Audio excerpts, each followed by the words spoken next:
Awesome. All right, so if you just want to start by introducing yourself and the organization you work for. Sure. My name is Katie Hensel, and I'm the Executive Director and founder of Try for Schools. Okay, and then could you give us a brief overview of what your organization is and what they do? Sure. Try for Schools is a nonprofit here in Dane County that focuses on getting kids ages 3 to 14 active in triathlons and other sports that benefit school wellness programs. So we're trying to encourage kids to live a healthy and active lifestyle and support schools to do the same. Okay.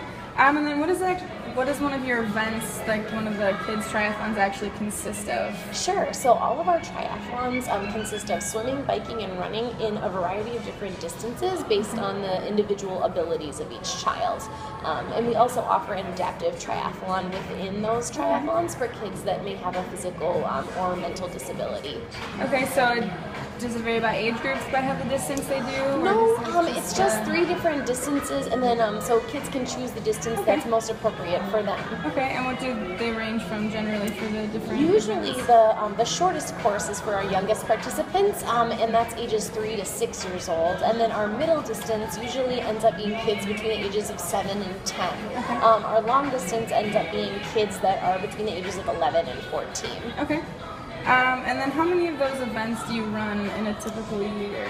Well, this year in 2015 we had 2 triathlons, and we also hosted 2 mud runs. And those are, again, 3 different distances for the same groups of kids with a similar age breakdown as well. And then finally we partner with a couple of the large-scale running marathon type events to do a kids race. And so the kid race usually kicks off the whole weekend of festivities, and those events each had between 300 and 500 kids. Wow. So when did you start this? I started it in 2011. Okay. So we were just finishing up our 5th year now. Okay, very cool, very cool. So how did you get started, or where did you get the idea for the organization? Yeah, well, when I was in college, it was the first weekend of the Ironman triathlon here in Madison, and I was so inspired by watching that event that I started training for triathlons right after that, and I completed the Ironman in 2005, and so it really got me living a much healthier lifestyle. And when I started seeing in the news articles about childhood obesity becoming such an epidemic, I really wanted to see if I could use this sport that helped me to make a difference in the lives of kids. Very cool. Do you plan on expanding outside of Dane County, or just sticking? I hope so. Okay.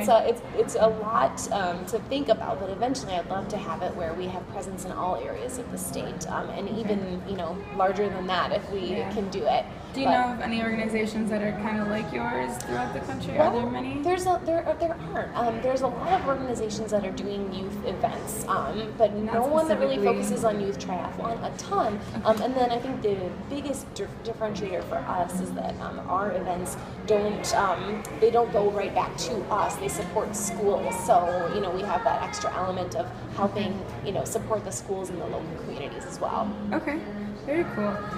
So I know you said you went to college. To start up your own nonprofit, is there any formal education needed, or? Well, not really. My degree's in business, and I worked as a project manager after graduating college. So I think really, more so than for Epic systems. So I worked in their surgical software implementation program, and I think, while there's no real formal education that you need to start your own nonprofit, it's certainly helpful to think about the skills that you need to run your own business of any kind. So I focused a lot on my multitasking and time management and organization skills, as well as just the initiative to go out and meet with as many people as I could that knew what they were doing. Yeah.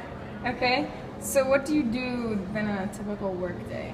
Well, I work from a home office, but I'm very rarely ever there because a lot of my job I've found is meeting out in the community with either schools to help promote awareness about what we do, and then I also meet with a lot of corporate partners to help secure funding and things like that. So I meet with lots of different people every week. So my day typically includes, there's some work on my computer and things like that, emails and stuff, but a lot of it is phone calls, connecting with others, and going out and talking to kids. Do you plan on expanding then in the next couple of years and getting more triathlons? ones? We're hopeful to. We're looking at expansion to new communities in 2016, which is really exciting. And then we're hoping from there that the word kind of grows and we can slowly start expanding out towards different corners of the state. Okay. So did you work in nonprofit before you started your nonprofit, or how did you? I didn't, so not necessarily advisable, but I knew a lot of people that worked in nonprofits, so what I did was just kind of picked their brain and said, what do you do? What would you recommend? Here's my idea. And then they said, who you should meet with is, and so, kind of from there I started creating this network of experts that could help me along the way.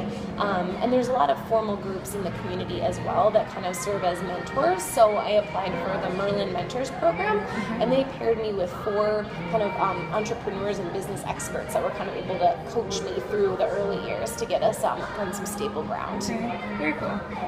So what are some of the bigger challenges that you face with the organization, either specifically to the event planning or even just running a nonprofit? Sure. I think in general the tough things are, I'm the only person that runs this organization, so it all, our success or our failure largely depends on what I'm able to do. So that's a lot to handle sometimes. And then in general, nonprofits are always trying to find funding and creative ways to, run the best possible business they can with the least amount of money that they can. So that's always kind of a challenge that any nonprofit faces. But in general, with us, we find there's a lot of players in each community that you need to work with. So you need to work with the schools. You also need to work with the city or town or village officials and stuff. And then from there, usually you're working with parents to try to promote the organization and things like that. So with each event, there's a lot of different groups that you have to work with. So making sure that everyone plays nicely together and that you're trying to keep everybody happy is always a bit of a tough act. Okay, so you said you're the only one that runs it. Do you have any other employees under you, or is it just you? No, it's all volunteers right now. We usually have a couple interns every semester that we work with, but that's one of our biggest goals besides growth is actually growth of us and the staff, because right now with everything being tied to how much I can do, there's only so many hours in a day. So what we're trying to do is see how we can creatively expand our staff that will allow me to do more of the fundraising and things that will help us grow to meet the demands in other communities. Okay. And then I guess just one last pretty broad thing. What is your favorite part about the organization and your job?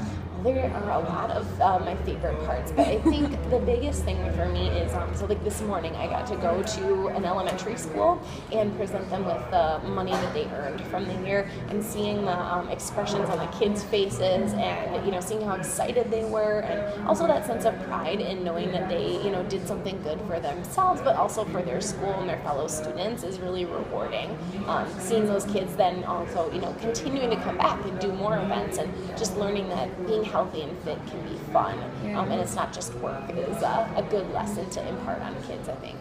So aside from the triathlons, are there any other things you're involved in to get kids active? Or so we have, besides the triathlons and the mud runs, we have an after-school program that we started 2 years ago, and so we're going to be starting the 3rd year of that, and that's been pretty popular that we've seen it. It's called Exercise to Achievement, so it focuses on helping kids train to complete one of our events, but while they're training, they're also learning life skills like confidence and teamwork and integrity, and things that will serve them in athletics, but also in the classroom. So helping them apply those skills they're learning through sports to life in general. And okay, very cool. And I guess that's all I have for you for this. So I just want to thank you.